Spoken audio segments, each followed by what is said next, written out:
Welcome to the Outer Banks Podcast, presented by Seaside Vacations. With nearly 400 hassle-free Outer Banks vacation rentals. Begin planning your Outer Banks beach escape today at OuterBanksVacations.com. Here's your host, Chad Fournier. Hey, it's Chad Fournier from Seaside Vacations. My guest today, Daryl Davies. How's it going, man? And I'm doing real well. I appreciate you inviting me out here today. Yes, sir. So the reason I wanted to have you on is because you are the mastermind and the muscle and everything behind a new disc golf course here on the Outer Banks. It was a kind of a dream to begin with, so mastermind is, I think, a little bit over the top for me. But, man, this started years ago. It almost started, I think, 8 or 9 years ago that we started on this project. Started really working back when approached the town. Not real happy with the idea. A lot of them didn't understand what disc golf course was, so it was really hard to say, well, we should have one. But it took time. After I figured out that the town needed to understand what I'm talking about. It's really how I learned how you have to go about getting things done and built by a government agency rather than just in private industry. It was interesting. So it was a field trip for me. If you want to hear it, I'll tell you just quickly the story of how that kind of works. But I definitely want to hear it. Before we get into that, though, I guess you and I play disc golf. Correct. We've been playing for years, so we know what it is. Yes. And we take for granted that not a lot of people still don't know what disc golf is. So I guess we should back up before we get into that and just explain what the sport of disc golf is. And that's how we had to start with the town. Exactly. Disc golf, you're playing with a disc. It's, some people say frisbee, but they are different types of objects. A disc is thinner. It's a thicker, heavier plastic. You don't want to play catch with it because it really could hurt you. It's not the same size as a frisbee. It's smaller. It's about maybe 3/4 the size of a frisbee. Maybe depending, but usually about 3/4 the size of a frisbee. And it's about half the thickness of a frisbee. Right. And it goes. I would think for some people it goes a lot further. Oh yeah. And it's designed to hit trees. It's designed to hit metal chains. It's designed to hit poles and not break the first time that happens because you want to keep playing with it. You don't want to have to buy a disc every time you hit a tree because you could go through several discs just on one hole if you play some days like I do. Yeah, for sure. So, but it's not the same thing as a frisbee. And also the course is lined up where you think of a golf course. It's got par 3, par 4, whatever the course designer sets it up to be, which means you need to throw from the tee box, just like you would hit a golf ball from the tee box, and you want to make it land in the basket instead of hitting it into a golf ball into a hole. Right. The basket's it's a pole, stands about 4.5 feet tall. It has a top on it, and from the top hang down chains, and the chains go into the middle of what's on the bottom halfway up the pole is a basket, and the chains are designed to help hit the disc and knock the disc down into the basket. Hopefully that happens for you. If it bounces out, it doesn't count. It's just like a golf ball. If it lips around the hole and comes out, it doesn't count either. And you try, you go out, you play 18 holes or 36 or 9 for some courses. Just depends on what the course has. And you go out and you have a great time playing. And there's courses literally all over the world. But if you really started to look for them, you'd be surprised how many really right now might be right beside you. And the thing I like about disc golf over ball golf is most of those courses, 9 out of 10 of them, are going to be free. It's just the spirit of the sport. It really is. A lot of towns build courses. There's some private individuals that do build courses. I think I've only been to maybe 2 courses that actually charged you money to go play. But yeah, ours is free, which is very nice. It's we want everyone to come play. We want it to be a community thing, something an amenity that our town offers. Which is awesome because it is an amenity that the Outer Banks has never had. You always had to drive up to Virginia if you wanted to play disc golf. So to be able to come down on vacation, or if you're a local, just be able to play is amazing, and that's all thanks to you. So now let's go ahead and transition into what it took to start talking to the town about this to get this thing made, because I think you had this great idea, which, first of all, planning out and building your own disc golf course, that's a lot of work in itself. But I think it sounds like as soon as you started, you kind of ran into the roadblock of, oh man, I have to get the town on board with this and teach them what disc golf is, like you were saying earlier. There's we remind people here, we live on an island, so land is a premium and it's very limited, especially large tracts of land. And when you want to offer a free sport, it doesn't make sense that you're going to have to go what could cost us a couple $100,000 to millions of dollars to buy a piece of land this big that's all together and ask someone to give it to you. Right. And so that's what we were doing. We were having to go to the town and say, hey, listen, and I went and did some research on large tracts of land that the town does own and asked them to say, hey, can we use one of these tracts of land that you have to build a disc golf course on? And again, that's after coming back saying, oh, you don't understand what disc golf is. Let me educate you. So that was the first hard part. Next was sitting there saying for the town to say, how can we justify giving you this large piece of land when land is a premium and we don't know as a town what we might need for that land for. Right. So there are some stipulations on our deal with the town. But just really quick, what happened was I'm not the original idea of disc golf in the Outer Banks. There's a couple gentlemen, Lou would come to mind. Also, Bob Sanders, he owns Tortugas. He I think came to the town probably 20 years ago and tried to do the same thing, and it just never took off. Huh. And there was a lot more land available back then. So coming forward, when we went to propose it to the town, I went by myself, and that's where I first realized that's not how you approach a town. Okay. The town and the council of the town, the commissioners, they make decisions based off of what the majority wants. Gotcha. And what the vocal people are coming to them asking for. So you don't necessarily always have to have a majority, but you have to have a majority in the room at the time that are kind of loud. And then they see that this is important to enough people. So that's what we ended up doing after the first couple times I got shot down by the town. I went and I started talking to people, and just really out of the woodworks, I started finding people that love disc golf here in the Outer Banks. I was meeting people that were traveling easily an hour, twice, 3 times a week just to go play. Right. And so when they heard that they could have a course right here in town, they were all over it. That saves them a ton of time, gas, and it gives them some pride because now it could become their golf course. Yeah, that's our home course. And that was my whole spirit behind this. I appreciate you giving me a lot of credit and kudos, so to speak. And yes, it's a lot of work, but I really look at this. This is the town's course. This is the people that helped me build it, because it took people to help me to get this done, not just physically, but financially. And I'll quickly tell you that stuff. But the main thing is I went and got a lot of support. And I recommend if you want to push anything to get done in the town, you got to go get a lot of support first. When you get that support, then we went back to the town and we proposed it again. And it necessarily didn't just take off just because I got a lot of support. What really made this work was the Logan family. The Logan family had a son, and just for this conversation, he had passed away at a young age, and he wasn't really enthralled, excited about education. That wasn't his thing.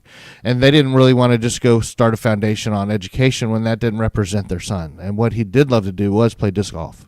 And so when they read about this in the paper that we had proposed this to the town, they happened to show up at the next town meeting and said, hey, listen, we'd like to set up some money to help you get this course started. And that was honestly, that's what got the whole ball rolling. That was the spark. The town took it serious at that particular point. And so the course is actually, because of their help and them getting us kicked off, the course is named after their son. So it's a really cool thing to get started that way. But that was just honestly the beginning. That didn't make it happen. Right. From there, the town wanted to set up a committee to make sure that this is the highest, best use for the town, which I understand that. This is a nice piece of property. It's Soundside. It's got some things that don't work for everybody because half of it's buildable, the other half isn't. Right. But for disc golf, that's what I want. That's something that works to our benefit. So we got on the committee. We met for a couple months. We went up, man, they wanted like a community pool out there. They want the sheriff's department wanted a firing range. What else is there? They wanted a boat ramps. They wanted kayak ramps. They wanted boardwalks, the soccer fields, amphitheater. I mean, when it came down to it, we said, here's our wish list. If we could build it the way we wanted, if money wasn't the consideration, here's everything that we want on it. And we came up with this plan. When we did that, the plan only had a 9-hole disc golf course on it, because with everything else, that's all we could fit in, really just around the edges. Right. But we got that part in, and that was, for me, a huge win. From when we went there and got all this and came back, proposed this whole grand idea to the town, and then they went out and hired a company that did some other proposals for like Kerala and the Wellhead Club to say what's the best use they can do with their land up there to add on top of what they already have.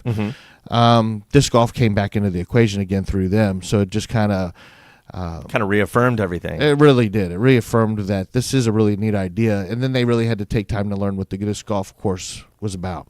I'll tell you a funny story. We were in committee, and there was a lady in our committee, and she didn't know what disc golf was, and I get it, that's okay, but she had some ideas of some other things that she wanted, and she goes, well, what about disc golf? She goes, could you get hurt playing?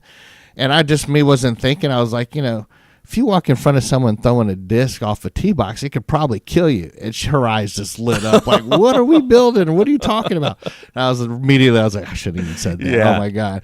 But and then I had to turn around and say, well, if you walked in front of a golf ball when someone was teeing off and you got hit upside the head, that'd probably kill you too. So I think I had to step back, but it was just a moment where I was just talking, but I was like, man, I really got to be careful what you say to who you say it to.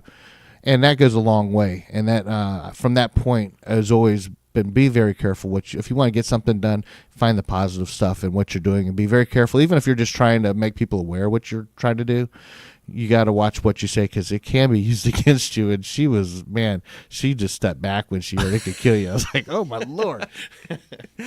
That's crazy. I've seen 2 people get hit, by the way, and they both lived. So oh man, it would be very rare if they didn't. I've been hit in the back. I mean, Yeah, it's not doesn't feel good. That's for sure. No, it hurts. But it teaches you don't walk in front of someone throwing a disc. Yeah, it's like ball golf. You have to stay behind. But it went through committee, and my idea was this. I knew with this grand proposal, I went into research. I knew the town really didn't have any money to do any of the things that we were asking about. And it was kind of it was a dream, it was a wish list almost for the town. We worked real hard to create a wish list, and that was a little bit frustrating for me, but the town had a lot of money spent in capital improvements that were set years ahead, and if we just waited for the town to build this, chances are it would probably never get built. Gotcha. Something in the future is always going to come up, and there's always a priority over disc golf. There just is. Right.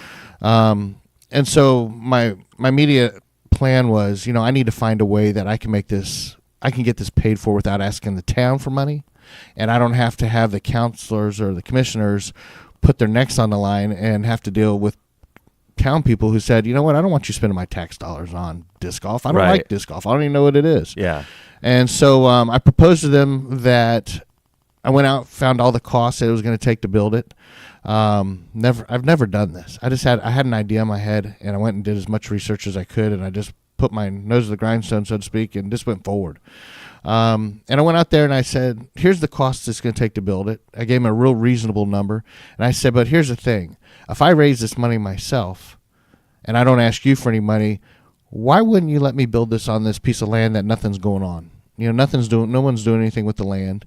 And they took that real serious. And they're like, it's really hard to tell no, because you're not really asking us for anything but land, and we have it. Right. So one of the things that did come up was, if we let you use the land, we have to have a contingency in place, which is totally reasonable.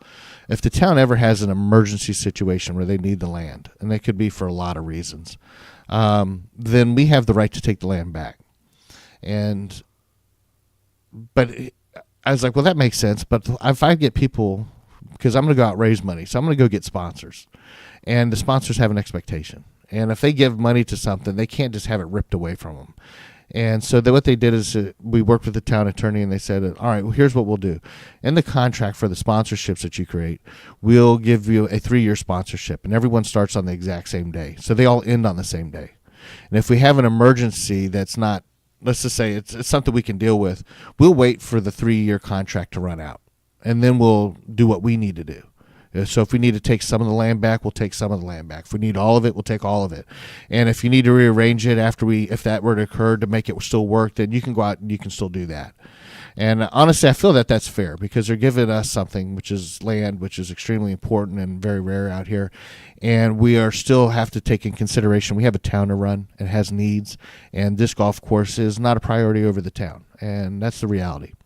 So I took that as go make it, go make it happen. I'll work with that. I'll work with anything right now because right now I have basically nothing. So I went out, raised the money, took about a year, just under $55,000. So when I say this course is built by people, it's built by the people who sponsored it.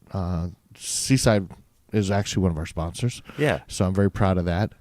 We have a number of sponsors. My goal is to make this so popular in Outer Banks, have so many different sponsors involved, that it would be hard to tell the community that we're going to take this golf course away in the future. And so what I did is I made the sponsorships, one, very inexpensive because I wanted a lot of people to participate rather than asking one or two entities to give us a lot of money. So what I did is for every hole there are 3 sponsorships available. You sponsor a tee box, you can sponsor a bench, or you can sponsor the basket itself. Each sponsorship was $500, which I've seen some sponsorships for different programs and events that go on here, and they can get a lot more expensive than $500. Right. And so I knew a lot of people could do this. I even knew individuals could do this. So we have a lot of families that sponsored baskets, holes. They did it in the name of their family. They did it in the name of loved ones that have passed away. I know there's a sponsorship of a hole where it was in honor of fallen vets, and it was done anonymously. So it's kind of really cool if you go out and read the signs and who sponsored it, because they're not all just corporations, businesses. And they don't. It sounds like you got a good response when you went out and started asking for sponsorships. I mean, did you run into a lot of people, once again, the same old, we don't know what disc golf is? Or it seems like a lot of people were excited about it because you did get all the sponsors you needed. A little bit. It didn't take off, I say, real fast because it took me a year. Okay. I had to stay on it. In the Outer Banks, timing is everything. We go through seasons where people have money in their pocket, and then there's seasons where they don't, so I had to play with that as well. But there were people. It turned out, like I said, people started coming out of the woodworks. People knew what disc golf was. They wanted to have it. Some businesses didn't really know what it was, but they said for $500 for 3 years, I'm paying a lot more than that for 1 month for a lot of things. Gotcha. So this is a great way to get my name out. And I really had to promote it as the Field of Dreams. If we build it, they'll come. Right. So we went out and raised the money. And as soon as we raised the money, we had to go to the town again, to the council, the commissioners, and say, hey, we got the money. We want to get started. And we had to get the okay to now let's get started. And that was a whole nother chapter. And how hard is this thing to build? But to me, it's a love relationship because I love the game. I love the sport itself. I wouldn't put myself through all this work. My wife looks at me and goes, how much time have you spent doing this? Since I sell real estate, my broker's like, and how much are you getting paid to do all this work? Right. So I hear that a lot, actually.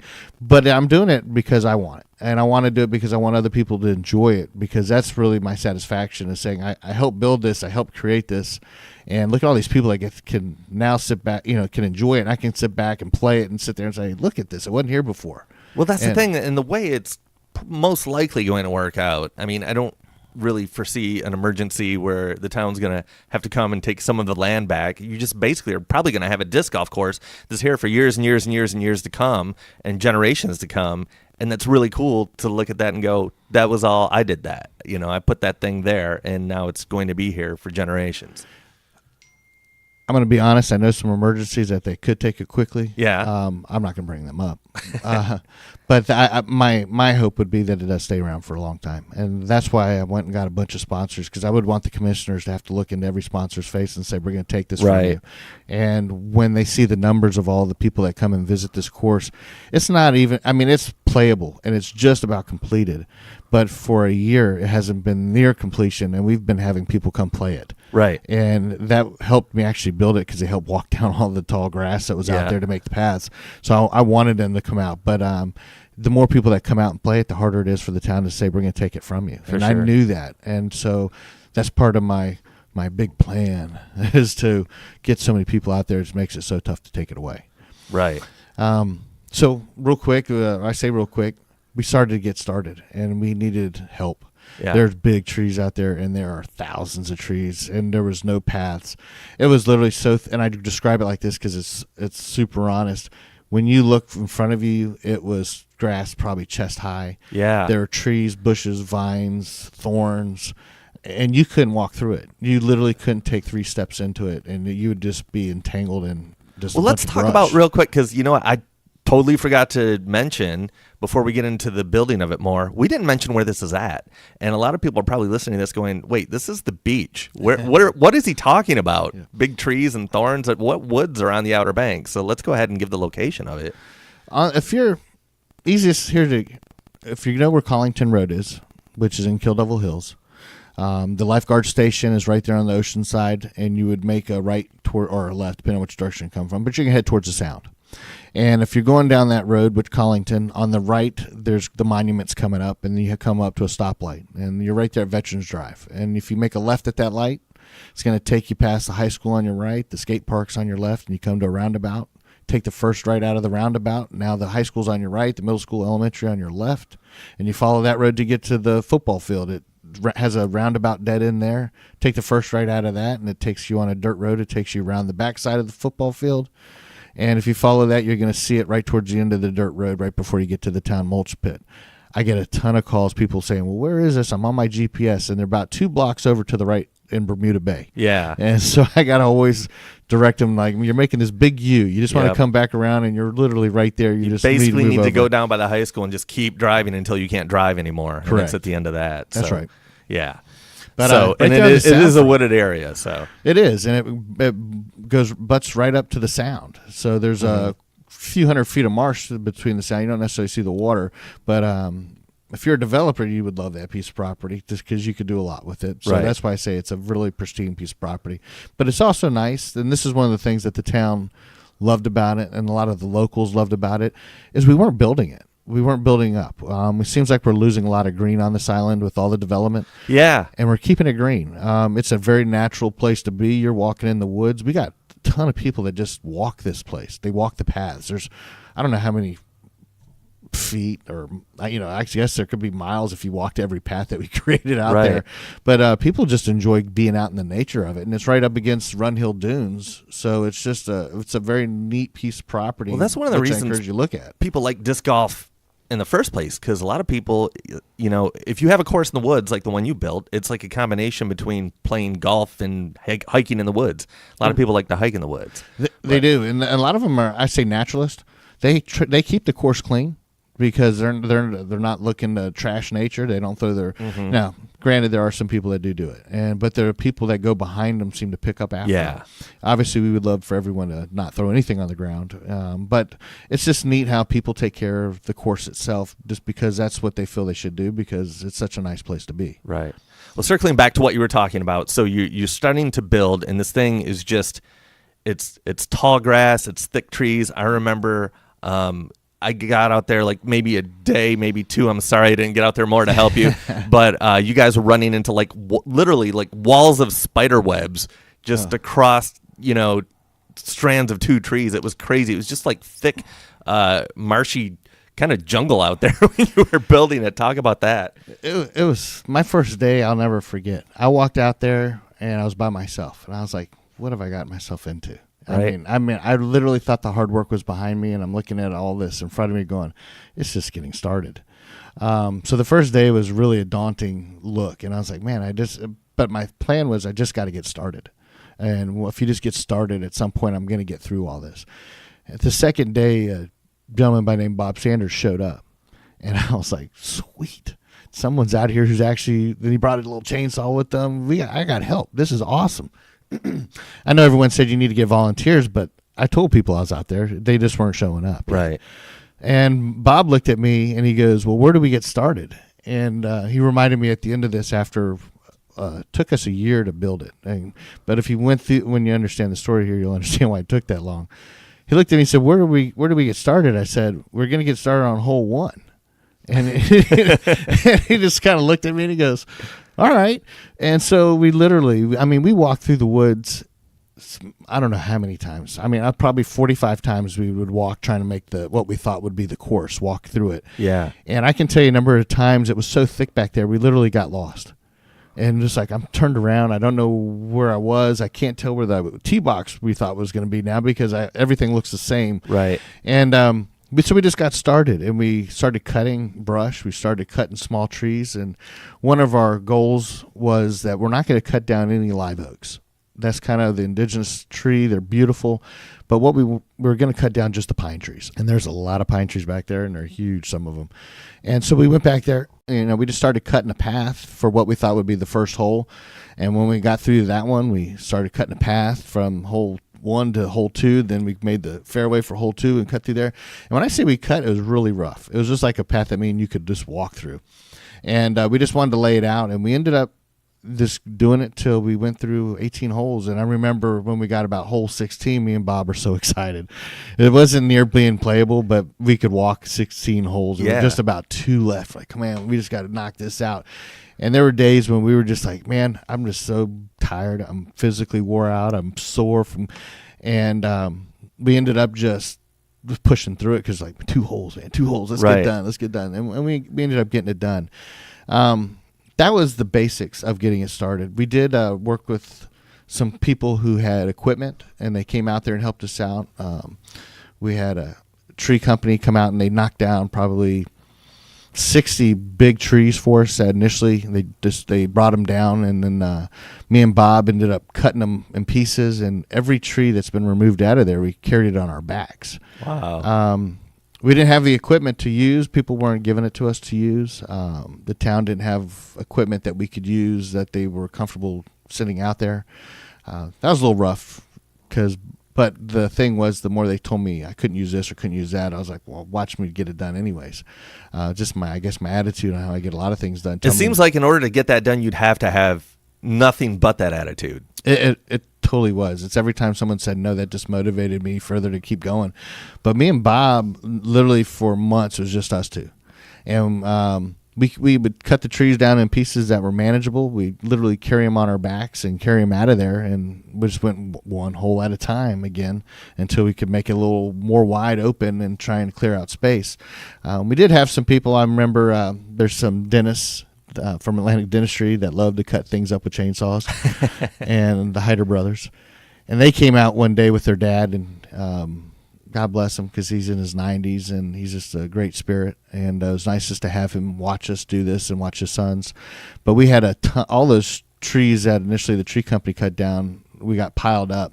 But we had to cut them the town wanted them into 5-foot sections. Okay. So they can through the chipper. And I was talking to one of the Hyder brothers, and he's like, man, this is, we love doing this stuff because we could put down the tiny little drills and pick up some real tools here. And so, they helped us out. I just name a couple people as they come to mind. Derek Dale, he works for the town now. He helped us out with, he was a CAD specialist, I guess, and he kind of helped us lay some things out for the CAD for the town that needed to see some visuals of what we're doing.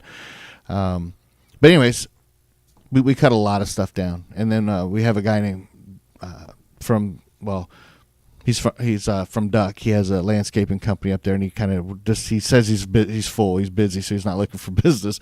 But he loved the idea of what we're doing. He doesn't own any discs, but he brought out his brush hog once we got it really cleared out. We're talking, we cut all the trees down, cut all the stumps out, so his brush hog wouldn't hit it, so nothing was over 2 inches tall on the ground. And he came out there, and once he came out, and then there was Outer Banks Landscaping came out. Let me rephrase this. Outer Banks Landscaping, I call them they were my angel. I remember being out there, and the grass was still thick. It didn't quite look like a disc golf course, but I could see the paths because mentally I've seen it all. And one morning I came out there, and everything was cut. All the grass was cut. Someone went through there with a brush hog, and it was like my Keebler elf. They were working at night when I was sleeping. And it was just for me what a huge all this just a weight felt like it was lifted. It's like, man, I can see it. And other people can see this thing now. And so that was and I have a lot of respect for that gentleman for doing what he did because no one asked him. I had no idea who he was. I couldn't tell you who did it after it happened. And he didn't come up to me looking for any notoriety. He didn't ask to have he didn't say nothing. Wow. I ended up having to find out who did it.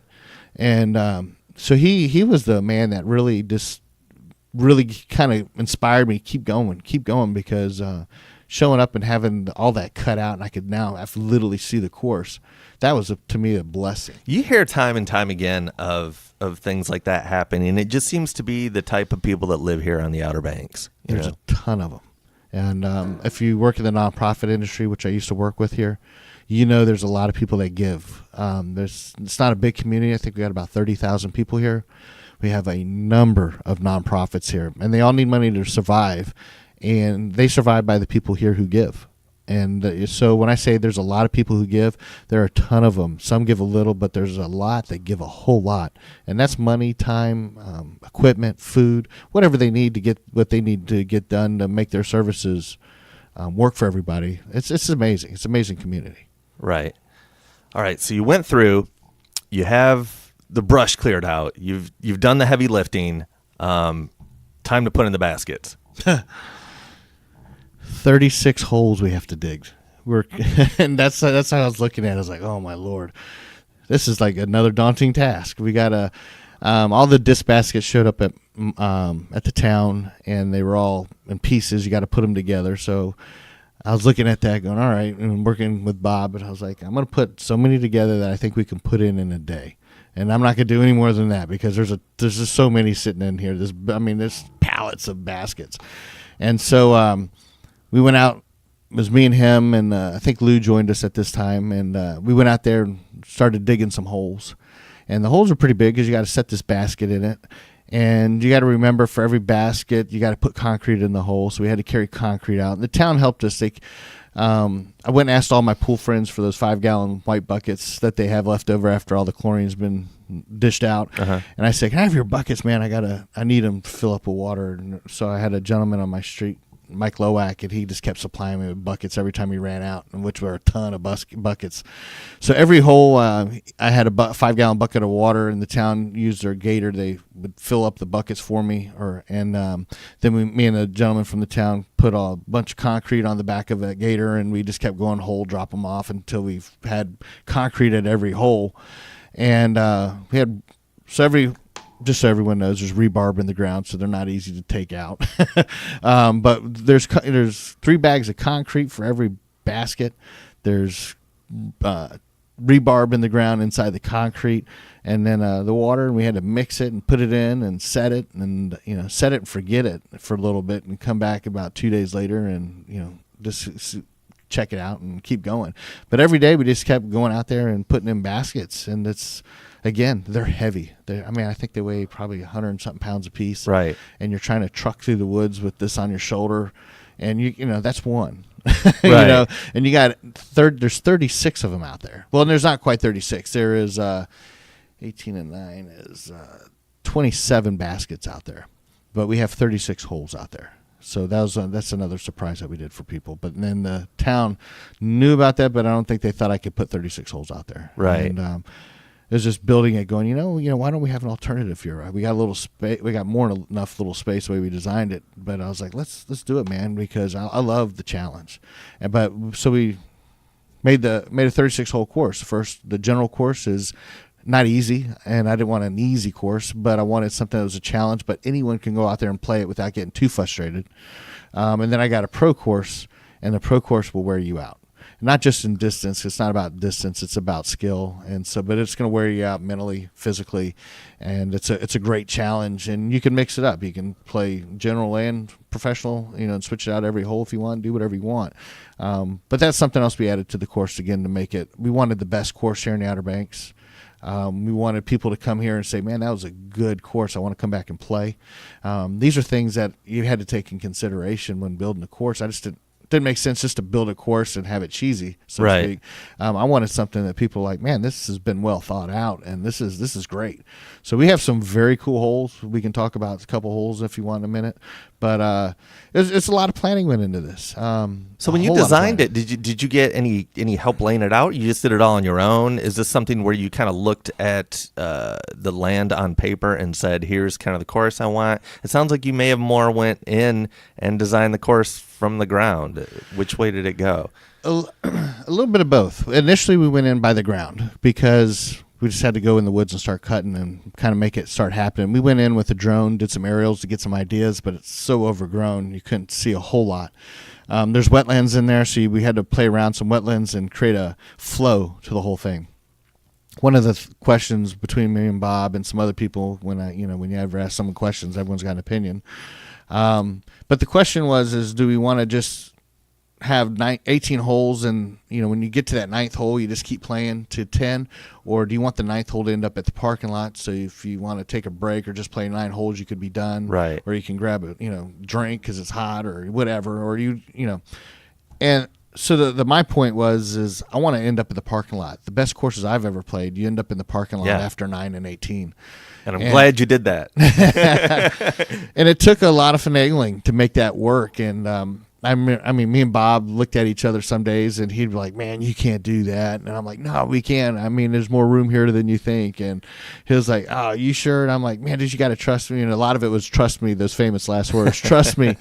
So we did it, and it ended up working. One of the to me and Bob, it's a funny story now, but we had designed all 18 holes, and then the town wanted to extend its mulch pit while it could before we went and designed everything. But we already had 18 holes laid out. And then all of a sudden one day we come out there and they're expanding their mulch pit, and we're like, holy crap, what are they doing? Now they're getting too close to a hole. So, but we knew it could happen, and they did it, and I'm kind of glad they did it then rather than later. Right. So I was like, all right, Bob, man, we got to redesign this. So we redesigned it, and we took what we felt was 17 and 18 were kind of shoved, weren't really flowing perfectly, but we made it work. And when they came out and they expanded the mulch pit, I was like, man, you know what? Let's fix 17 and 18. And the idea was let's combine them. And it's the longest hole in the course now, and it's the one I love the most.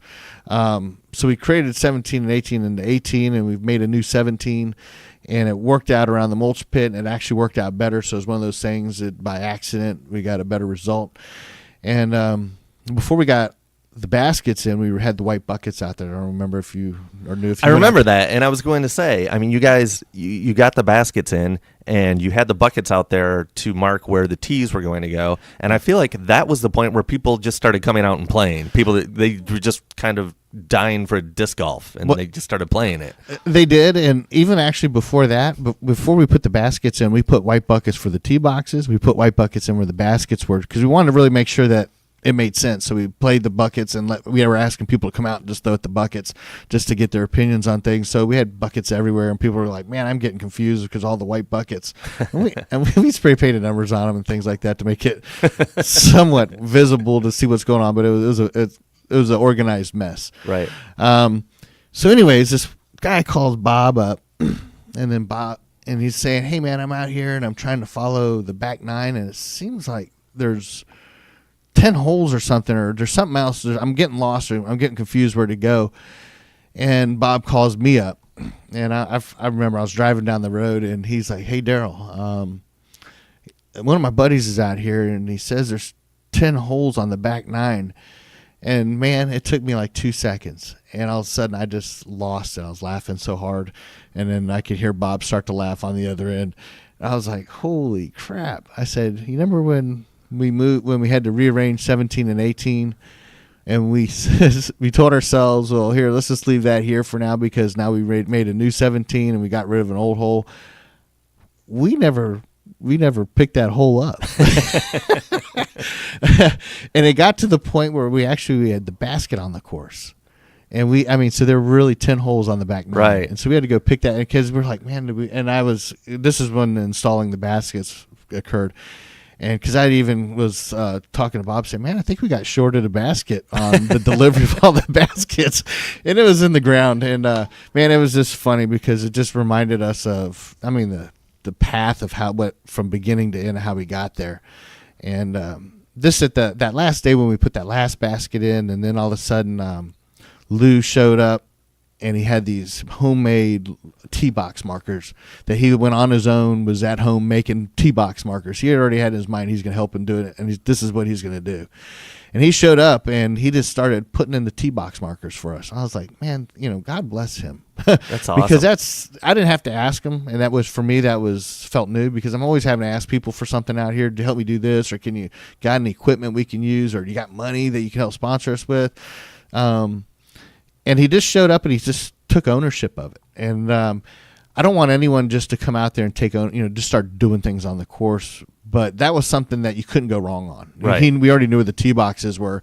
And so he ended up we were out there clearing some brush, and we're still clearing brush today. We're always manicuring that place. And he just started putting these in, and I didn't say a word to him. I didn't want to stop him. I was just like, look at him go, let him go. He's doing it. And he had painted numbers on him. I was impressed. I was happy. It was just one of those personal, man, look at, there's an achievement. It was like a mile marker for me. And it was one more thing that was getting done that was on my list. And then when dealing with Bob every day, it was like, so many holes left, and the next day it'd be like, so many holes left. And then it got to, all right, now we got baskets, tee boxes, parking lot. And so every day we just kind of, went out there. It's like, we got to take something off the list so we can see our progress. And then it got to the point where, man, all we need now is a parking lot. We got to put our signage up. And it got smaller and smaller. And it was just like, felt like the weight was coming off your back, and it was getting easier and easier. And so it's just how progress happens. You got to have a vision. You got to start somewhere where you just look at it and go, man, that's overwhelming. It's truly overwhelming. And if you just get started and don't take no for an answer, you're going to find out you're going to get through it. And when you start getting through it, people are going to start seeing you do it, and they're going to start thinking, hey, if he can do it, I can do it. Or if I see him doing it, man, I should help him out, because what he's doing is for me too. And kind of that's the attitude of the people that did come out, because we did have, I'll be real honest. The number of volunteers that we have, I can probably count them on 2, maybe 3 hands. And they were never there at one time. Right. And so it's just like one day there's a guy who lives between Florida and here with his wife, real avid disc golfer. And he does surveying, so he's used to walking through the woods, which is great. And me and Bob were out there one day, and we're dying. It was hot, and we're sweating. We've been out there for 4 hours. We would wake up at 7:30 in the morning, head out to meet it. It was like our workout partners. But I told him, I said, every day you show up, I'm going to show up. If you quit showing up, unfortunately, I still got to keep showing up. And we were out there, man. We were probably dehydrated and ready to go home. I know we were both sore. And all of a sudden, here he comes trotting into the woods. Hey, man, I'm here to help you. I looked at Bob, and we didn't have to say anything because we've been doing this long enough. I was like, well, I guess we're out here for a few more hours because we got help. We're going to take advantage of the help while we got it. And we'd go till he wore out. So I lost 25 pounds working out there. And I'm sure I put on a lot of muscle doing that as well, picking up all those trees and brushes. But, man, what an experience. And it's a nice thing to see it at this point. Well, and talk about the reaction, because from the point, like I said, where you put the baskets in to the point where those tee boxes were going in, and you guys have really nice markers up telling you where the next hole is, and it's a course. I've played courses where you're like, where do I go next? This course is not one of those courses. It's very easy to know where to go next and where everything is. It's marked very well. And you're tearing down more brush and you're clearing out more area. But while all this is going on, I feel like there were people going out there playing it, and you could kind of start gauging the interest in what you were doing. You kind of knew it was there from the people you talked to. The town was a little worried about, is there going to be a lot of interest in it? So just talk about, from the time you put the baskets in up until now, the interest level that you've had with this course and people playing it, and visitors to the Outer Banks playing the course. It was interesting. For me, because I built a website. It's kind of like I think I put that out too early, but in the end, it doesn't matter. It worked out to my benefit, or our benefit. I had people calling me immediately as soon as the website went out. Someone said something to somebody, and next thing you know, someone's calling. Hey, when is it? Where's the course? Can it be played? And initially I was like, it's not ready to be played, and I was real careful because some people had come out before, and we're talking about when we had buckets out there. That's not a course. That's just really just marking things. And they're putting negative comments up, and I'm just like, I did see some negative reviews, and I remember you going, well, we did say the course was a quarter done. Yeah. And I'm just like, give us a break. We're out here. There's just a couple guys with no real equipment. I mean, I didn't own a chainsaw before this event, and now I probably can go get a really good job as a tree cutter for a company because I'm well experienced. I can drop a tree down where I want it, and that was a learning experience there. Anyways, to answer your question, it was we invited people out there to play. They told a couple people who told a couple people. Like I said, it started when we only had buckets out there for markers.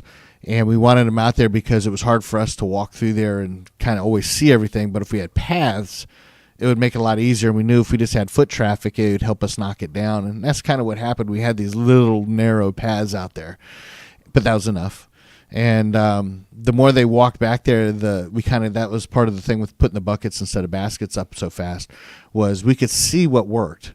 Right. And when people were throwing, we could kind of see where people were landing their discs, so we wanted to make sure that people weren't crossing paths with other holes. Yeah. So that there's a lot of thought went into making this. Even though sometimes it seems like it was just it's out there. We thought about it before we just put it out there for everyone else to see it, and we walked it a lot. So doing that, it was baby steps. We put the buckets out there. Some people would show up. Name just Whoopi was out there in the woods. He's a gentleman out here. His son plays. All of his kids play, actually. He's got 3, and he'd bring them out there, and they were playing.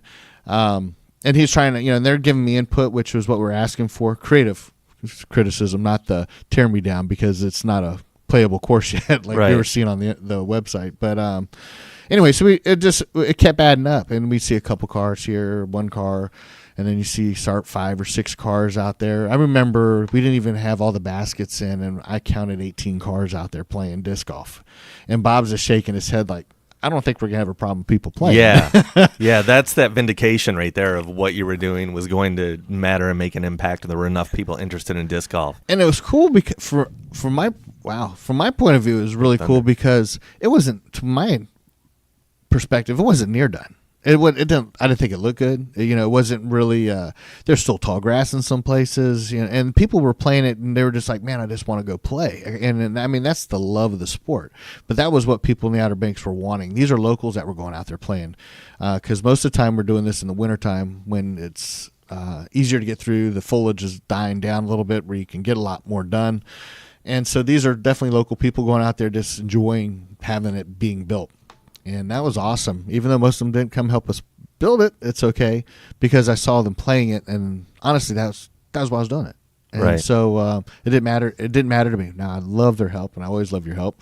So if you ever want to help clean things up, please take your time and go do it. But I throw that out there as a service message.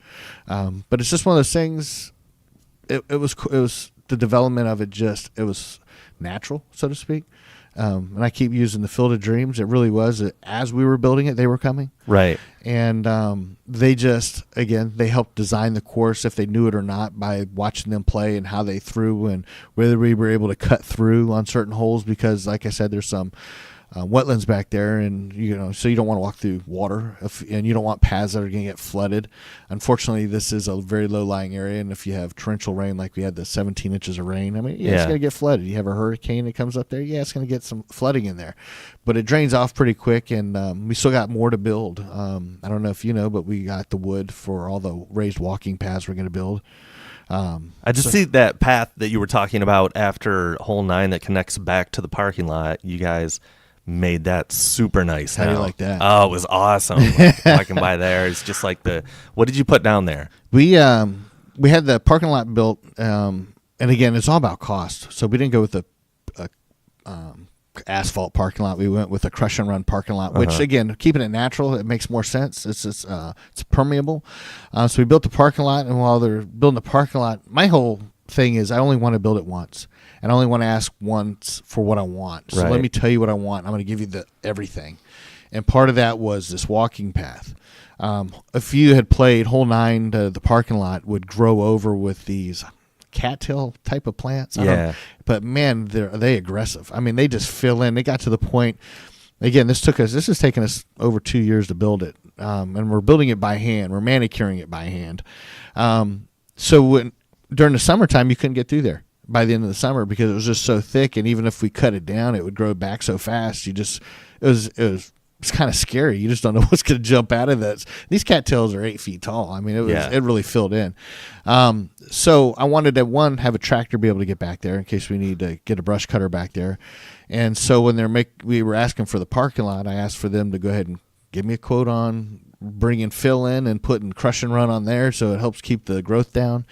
And needless to say, it got done. Yeah, and it's nice. It's raised up, more than it was for sure. So the water's just going to drain off there so it doesn't flood out. It was so nice. I was like, this is awesome. Because I remember the, bucket days going out there and playing that. And we were like, we think this goes back to the parking lot, but we can't get through there. We're going to cut through the woods here. Yeah. So that's awesome to see the progression of it. And the other cool thing you're talking about, everybody kind of making the course. And I've seen this before with new courses, or a new course in particular in my hometown.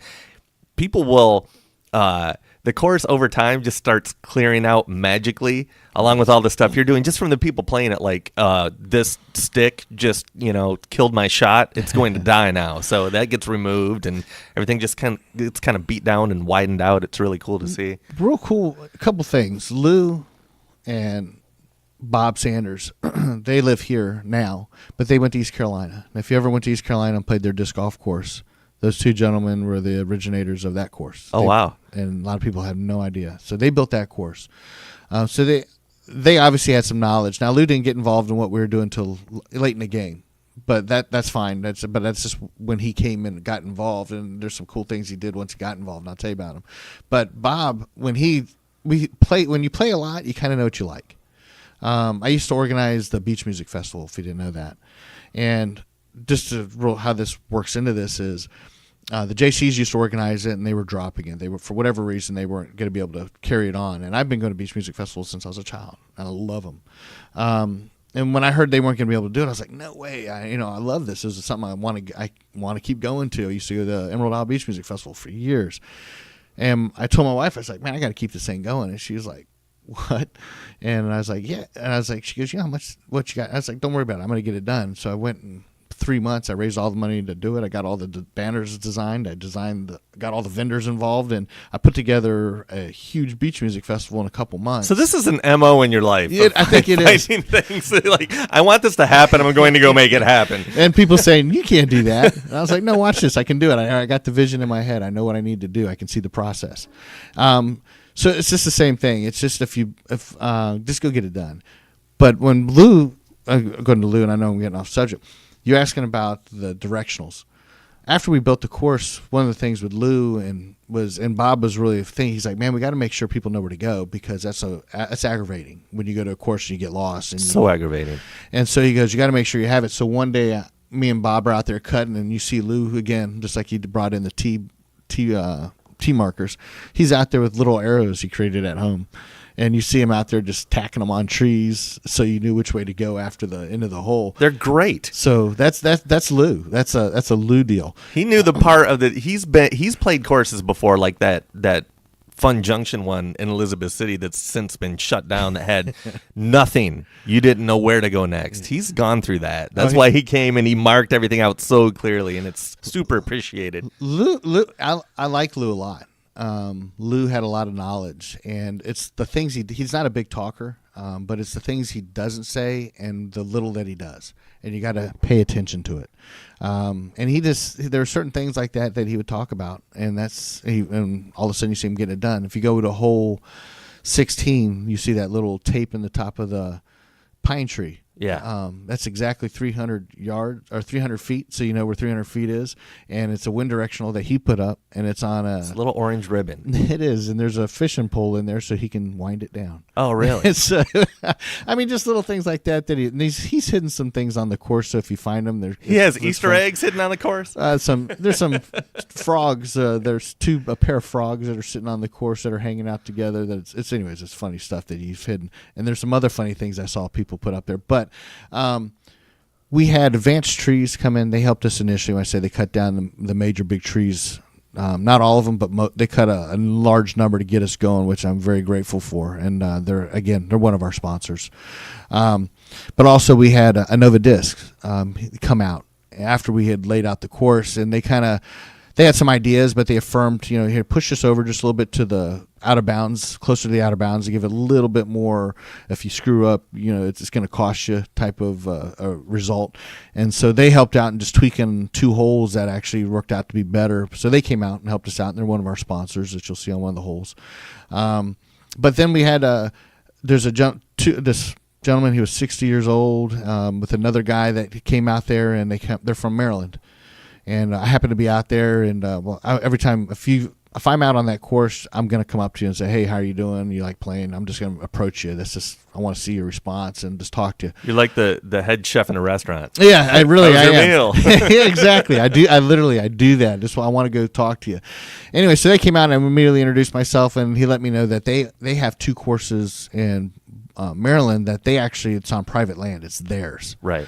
And he had given me some of his insight and wisdom, but one of the things that you had mentioned that he had discussed with me, he goes, once everyone open this up, once people start coming out here, you're going to see everything get beat back. Yeah. They're really going to walk it down.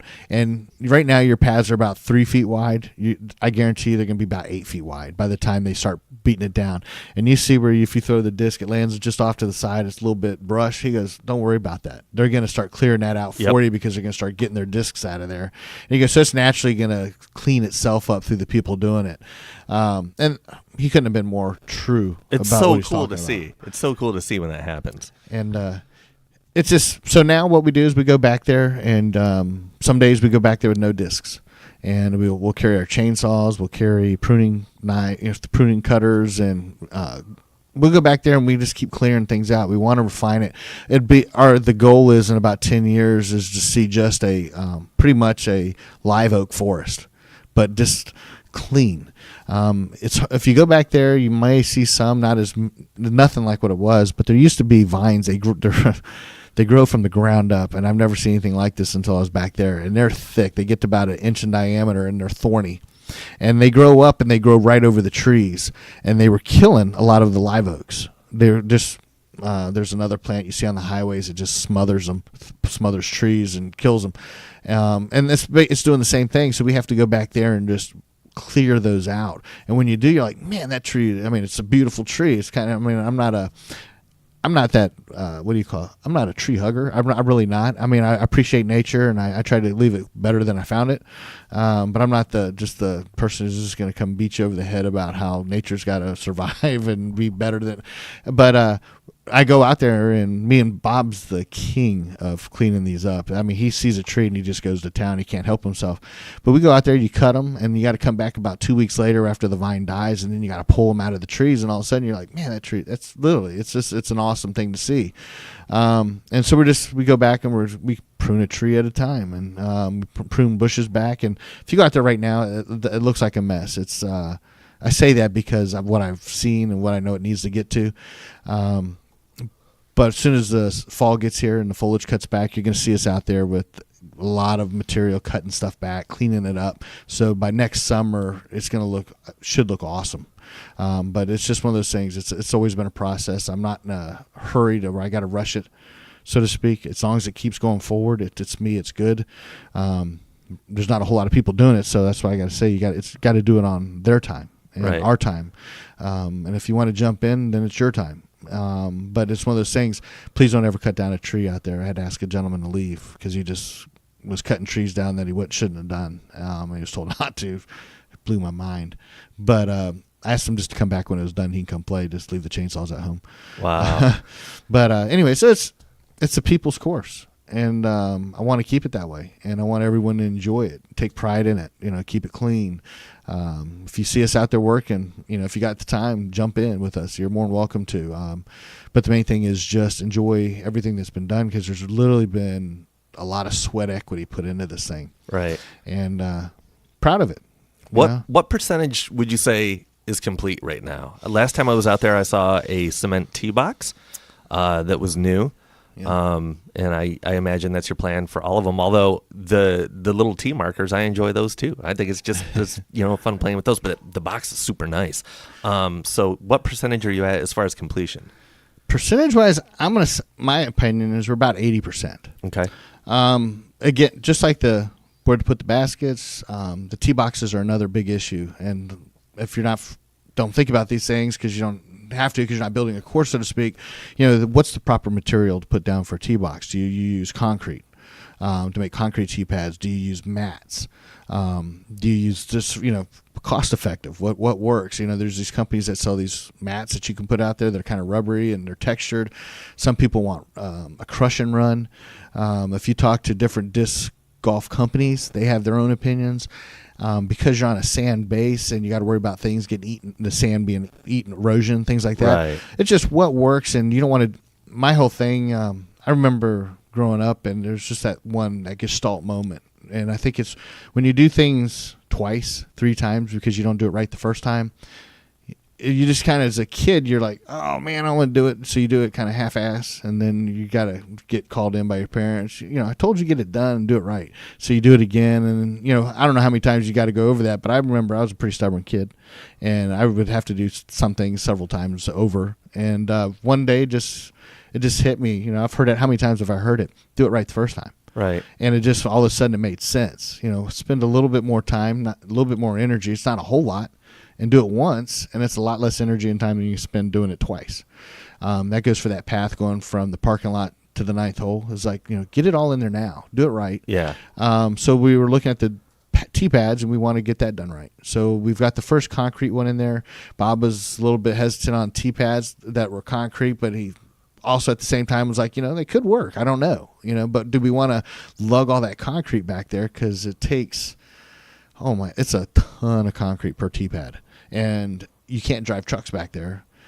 So you got to haul it back there. And so how much energy do we have to build it? And then again, it's like, all right, we'll build 3 at a time. That's the plan. But we're trying this one first. We went with the natural for a little bit to see how that works. With the sand, it doesn't work too well. So then seeing carpet out there, that works amazingly well. Carpet, and it's really cheap to replace it. Yeah. And so all this, that was a Lou thing. Lou showed up with a roll of carpet one day, put it out there, like, man, hey, this isn't bad. And then over time, we're like, it's lasted pretty doggone good. And how much did that cost us? Nothing. Right. Someone gave us a remnant that we cut to size. So these are little tests that are going on while no one's paying attention or understanding what we're doing. We're testing things constantly before we put all the energy in to do it. So that's interesting. I didn't realize you guys were A/B testing out there. That's awesome. There's been a whole lot of A/B testing going on out there, but the whole time it's been A/B testing, and I think that's what made it successful. And that's why, again, we're in no hurry. We want to do it right rather than do it quickly, and that's just our mentality. Talk about hole 16. I would say that's your signature hole. Would you say that's your signature hole? That's an awesome hole. It is a signature hole. If you can throw the disc a long way, it's an impressive hole. It's just to me. And here's what talking to you, but you can't see it on the mic, so I'm gonna describe it to you. Most of the course is in the woods, and it's a tight course in most of it. And then all of a sudden you come out of 15 and you walk through these trees, and all of a sudden it just opens up. It's like, it's just like, holy cow, look at this, because it butts right up against Run Hill, which is no trees, it's all dunes. Yeah, and you just come out right next to a sand dune. It's a cool, when you walk out, it's so cool to see there's nothing but sand dunes. It's just totally different than any other part of the course. Yeah. And you're on a hill, you're way up. And all of a sudden, you got a tee box up top, and there's that rusty car shell that's down there. icon for us. We left it there just because it is cool, and there's I'm sure a story about it, and hopefully someone knows that story, how that car got back there, and they're going to tell us one day so we can. But we left it back there, and it's cool. But it's just one of those things. It's a long hole, and if you throw that disc, you can just watch it fly for, it feels like a minute, to see if you can. And I've seen people throw that hole. They've thrown it from the tee box to the basket, and it's super impressive to see. How many feet is that hole? Oh, you're getting me now. I want to say it's 440 feet or something like that. It's a good throw. If you go to the red, it's another 150 past that, so it's almost 600 for the red. I haven't seen anyone throw for the red yet, but then again, we just cleared it for the summer, so you can actually get back there in one throw. Well, I hope someone can. I want to see it being done. But anyways, it's absolutely a signature hole. It's unique. It's a beautiful hole the way it's laid out, and it's a challenge. And it depends on what way the wind's blowing that day, because the wind will definitely affect how you're going to throw that. Which disc. makes it so much more fun too, depending on how the wind's going. So. And it's funny because when you get out, if you play the course and you get out there, I know when me and Bob, we talk about the wind because of that one hole. And it's really the only hole that we're worried about the wind. Yeah. But it's like, man, are we going to get the backwind, or are we going to get it in our face this day? Because if it's our backwind, we get all excited, like, man, let's see how far we can get it down there. And you got the out of bounds that runs right along the side of that hole, because the federal grounds for Run Hill, you can't. We couldn't play on that. It's not allowed. But obviously you can walk on there. If your disc goes on there, you're okay to get it. But it's just one of those things. So we use that as the out of bounds. And many times, that wind catches your disc and it just throws it over there. Or you throw it out wide thinking you're going to bring it back in just so you can get a little bit more distance in an arc. And it doesn't come back. Well, sometimes, though, when it doesn't come back and you have to go over to that Run Hill area to get your disc, you're throwing from another hill, and that's another fun throw. That's what I love about this sport. People do have tournaments. I know people we can talk about tournaments that people are putting together, pickup leagues, things like that. But if you go out and play, you play yourself. Even if you're playing with someone else, I play myself. I want to do better. I want to try things. I find a new path. I always there's hole 15 that I hate that hole. I just do. I don't have too many good throws on that hole, and I've got people that do, so I know it can be done. So I ended up, I went out there one day and just started throwing a disc places I would never consider throwing a disc, just to see if there's a path that I can't see from my angle. Gotcha. And I found one, and I'm not going to tell people where it's at, because that's my advantage if I do play you. But there are some, but that's just one of those things. You go out there and you try different things and see if it works, and if it works for you. You're talking about throwing that disc out of bounds, and you're supposed to bring it back into bounds. Yeah. Okay. No. Yeah. I know. I mean, but you can't. We're out there, and I'm up on another hill. I'm like, I'm not playing by the rules. I'm gonna try to get this in the. Check this throw out. Watch me knock it in from here. Yeah, I get it, man. It's all the spirit of the game. Yeah, it's kind of the skater. The skater part in you. Yeah. Check this out. I'm just giving you a hard time, but yeah, no, it's man, do it. Go out there, throw it. Go out there, check that hole out. Well, it's interesting too. Sorry to interrupt. You were talking about the wind on 16, because the one thing I always thought was there's never going to be a disc golf course in the Outer Banks. It's just too windy. Where are they going to put it? How are you going to play? It'd be impossible to putt. I mean, we had days before you built the course. My buddy and I, we'd go down to Canadian Hole on Hatteras Island, and we'd set our portable goal up, and we'd be doing trick shots. We'd literally be throwing opposite of the goal, and because the wind was blowing so hard, we were trying to let it blow back into the goal. So I was like, there's never going to be a disc golf course in the Outer Banks. It's too windy. And then dawned on me, oh, yeah, he's building it in the woods. That's totally going to take care of the wind. This is genius. Awesome. Yeah. Pretty much the wind's not a factor unless you play 16. Right. I'd say it's a piece of heaven to find this piece of property the way it was, and everything. I mean, everything that doesn't work for someone else, it worked for us. It worked perfectly for us. So being able to play around the marsh and around the wetlands, man, it made the course that much better. And that's what's unique about disc golf courses. They're all different. Yeah, they're all very related to the environment that they're in, because that's what you're dealing with. So that's why I encourage people to learn to play disc golf and go play all these different courses, because you're not going to get bored seeing the different courses. They're not all manicured like a golf course to look like a fairway and a rough, and Right. they might have hills here, or none here, or more sand traps. You go play a disc golf course, and it looks like you're playing in whatever's natural around there. Yep. And that's what makes it indigenous, so to speak. It's very cool. But this has got a lot of protection. And it's just you can go play if it's windy on the beach. It doesn't matter. You're going to walk in and be like, oh, man, great. All right, let's play. You can even go play if it's a little rainy. I mean, you're in the woods. I played in the rain. It's a lot hitting you, you know. Played in the snow. Went and Yeah. played this year, and we had all that snow. I was like, man, I got to go check it out in the snow. There's a ton of snow back there. Yeah. Don't play with white disc. And That's a bad idea. I did find some discs when the snow melted a couple days later. And I was like, man, what is this disc doing in the middle of the fairway? How did someone lose this? I was like, oh, yeah, there was The snow there. yeah. That's what did it. But Well, very cool. Well, if people want to find out more about the disc golf course, or if they want to get a hold of you to help out with volunteering with the course, where can they go? it's easiest. Just go to the website. It's OBXDG, as in disc golf, or you can type out Outer Banks Disc Golf or OBX Disc Golf. We got them all, so they all go the same place.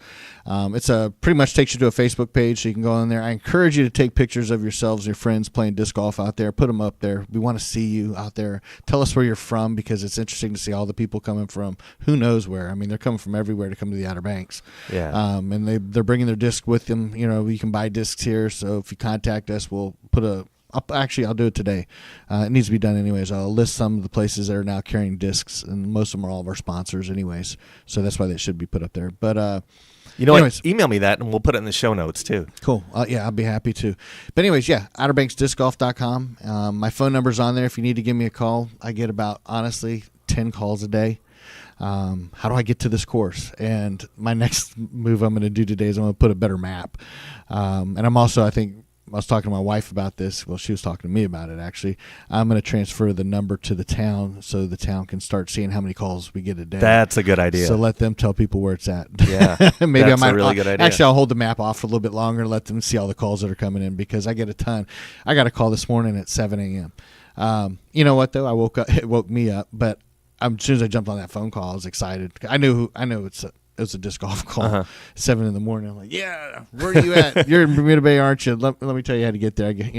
It's the same call, but I love those calls, because that means you're going out there to play and you're interested. So yeah, you know what? I'll even take the call if it's a kudos, like, hey man, just had a great time. Give me a call.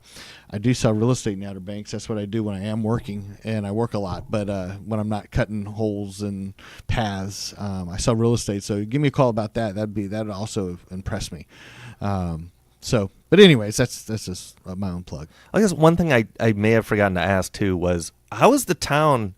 Are they happy with the reaction and the interest in the course, and how many people are playing the course? Or are they just still not seeing that yet? Or how's that going? Yeah, that's an interesting question. I'm going to start off like this. Obviously, some people had their own vision of what was going to happen out there, and I'm not going to get into all the different people and what their visions were, because that's a whole nother topic we can have a conversation about, but I don't think it's a positive one, so I don't want to have that conversation.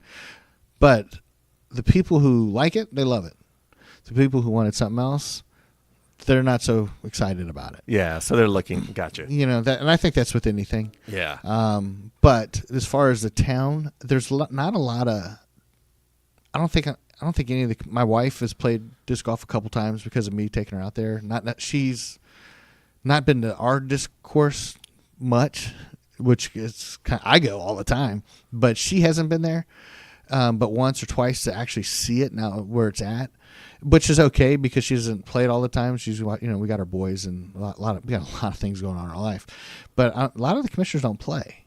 We're getting ready to have a grand opening. And that's kind of we've been building up to this point. So I want to take it back by saying, they're not all coming out to the course to play, but at the same time, they didn't play before this.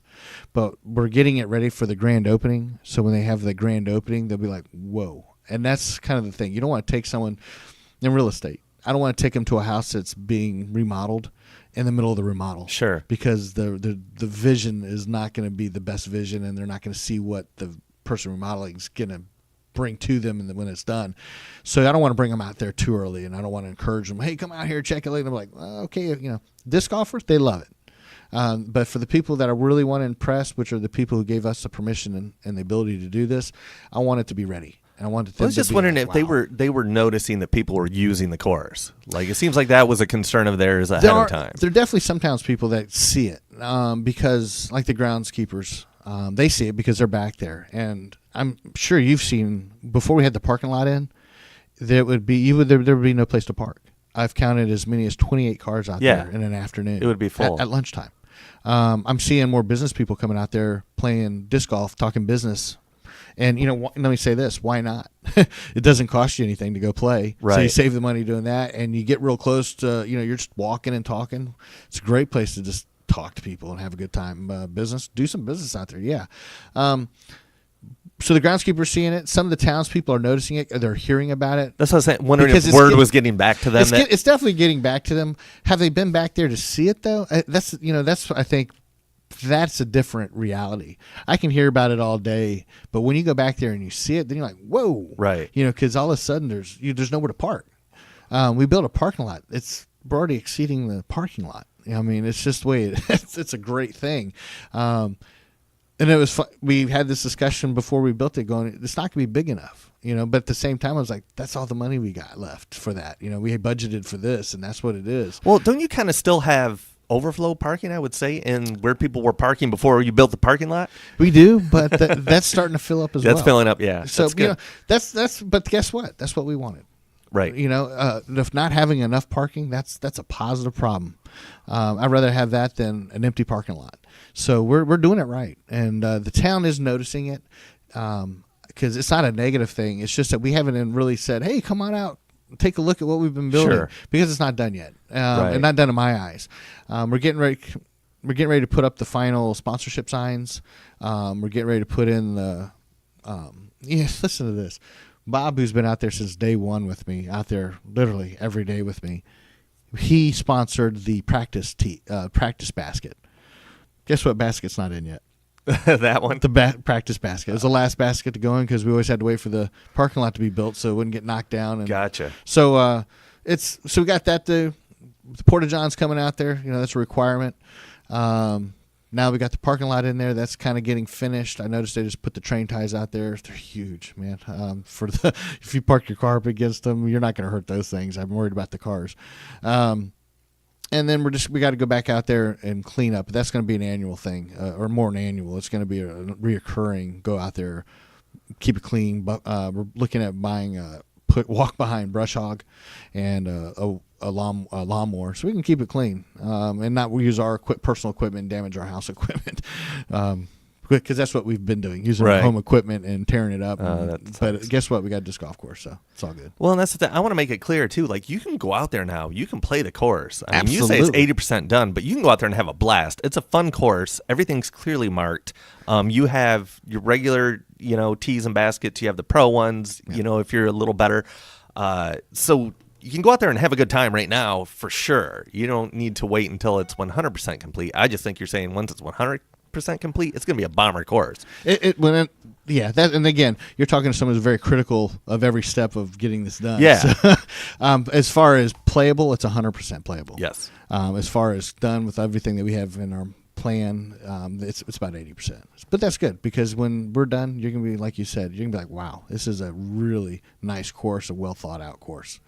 And hopefully it's here to last and here for a very long time. So if you're visiting the Outer Banks, bring your discs because you have a place to play now. And if you don't, we can help you find some, get them here. Hey, Chad, I really do. I want to thank you for your time. I want to thank you for considering me even coming on your podcast here to talk about this. I know you didn't have to do that, and I also appreciate you having disc golf this high up on your priority list to have me on here. So thank you. It means a lot. Yeah, for sure. I want to thank you for all you did to build the course. I mean, there's a course to play that's kind of around the corner from my house now. It's amazing. Like I said, I was driving up to Virginia, an hour on the weekends, and that's an hour there, hour back. That kind of cuts into your weekend. It really does. And hey, thank you for everybody who helped out. It means literally. It didn't mean the world. It means the world because it's still occurring. It means the world that you give me your time and effort to make this as a dream of mine to come true, and I knew it was bigger than me, and it's going to be needed more than me to get it done. And it's amazing who came out of the woodwork to get it done, and people like yourself. You've helped me in a lot of different ways on this. So thank you for all that are out there listening. Look, those that are coming out, I'm going to give you a future thank you here, because when you get out here, it means, again, you come out here, come play, come enjoy it. Go tell your friends about it. Come back, bring them with you. Give me a call. I'll meet you out there. You know what? That's pretty. I have people call me and I'll go meet them. Never met them in my life, and I'm like, oh, you're getting ready to go play? How about I come meet you and I'll show you the course. I'll teach you the kind of the secrets in the course. And anyway, so I do that for some people if I got the time, and I love doing it. Very cool. Daryl Davies, the man behind the Outer Banks disc golf course. Thanks for coming in. We'll see what your next project is once this is done.